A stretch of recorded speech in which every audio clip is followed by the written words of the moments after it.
Денеска продолжуваме практично со она кое што го започнавме во Скопската општина Газибаба, каде што имавме првата промоција на политиките од концептот Македонија за сите луѓе.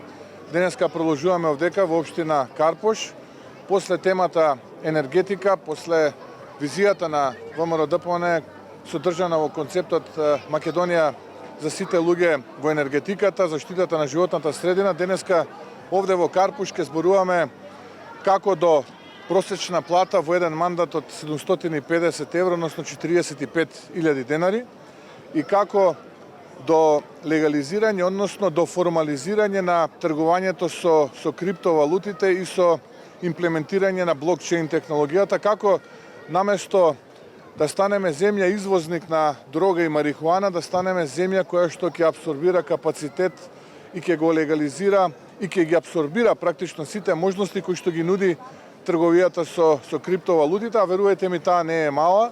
Ке зборувам денеска малку повеќе и за тоа, некаде околу половина милиарда евра може да бидат тие приходи директно во буџетот и во македонската економија, доколку започнеме сега и бидеме практично првенци во регионот. Исто така денеска ќе зборуваме и за блокчейн технологијата, која што се помалку се зборува во регионот, а во Европа и во светот, во Соединетите Американски држави е сериозна економска платформа.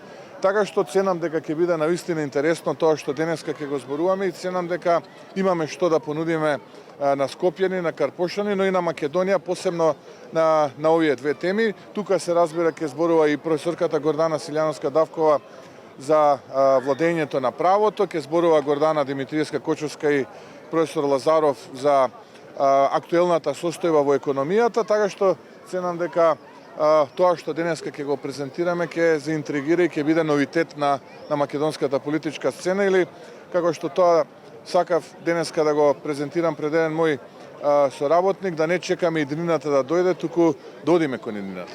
Господине Мицкоски, она што е актуелно сега деновиве е резолуцијата на ВМРО-ДПМН која што ја поднесе во собранието околу црвените линии. Председателот на парламентот рече дека ќе ја стави на седница на дневен ред. Вашиот став околу ова? И уште едно прашање. Вчера председателот на владата Зоран Заев кажа за еден датум, можен датум за локалните избори 31 октомври. Вашиот став нели околу овој датум? Да, првото прашање, колку што имам информација, ќе биде резолуцијата во текот на утрешниот ден ставена на дневен ред.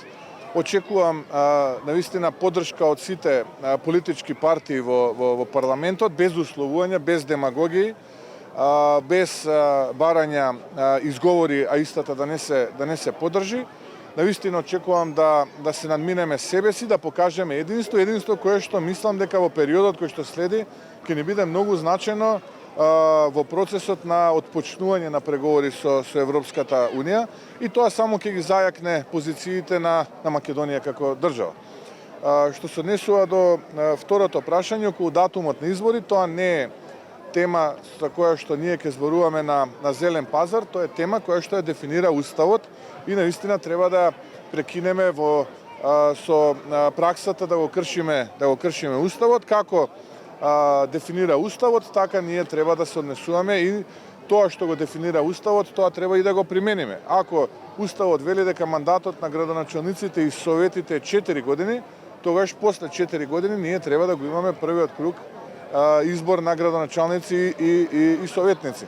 Така што ова не треба да биде тема за дневна политика, јасен е Уставот, како што е Уставот, го повикувам председателот на собранието, првиот спикер Талат Џафери, да практично ги распише изборите онака како што се според Уставот дефинирани. На лидерската се зајавили изборувавте вие за тој конкретен датум, бидејќи сега се споменуваат дури 3 датуми? Не, таква тема немаше. Ако може уште едно прашање. Премиерот Заев најави отворени листи. Кој е вашиот став? Јас слушав пресконференцијата на господинот Зоран Заев во делот на новиот концепт за отворени листи, каде што изрази, би рекол, задоволство што опозицијата го прифатила нивниот предлог за отворени листи.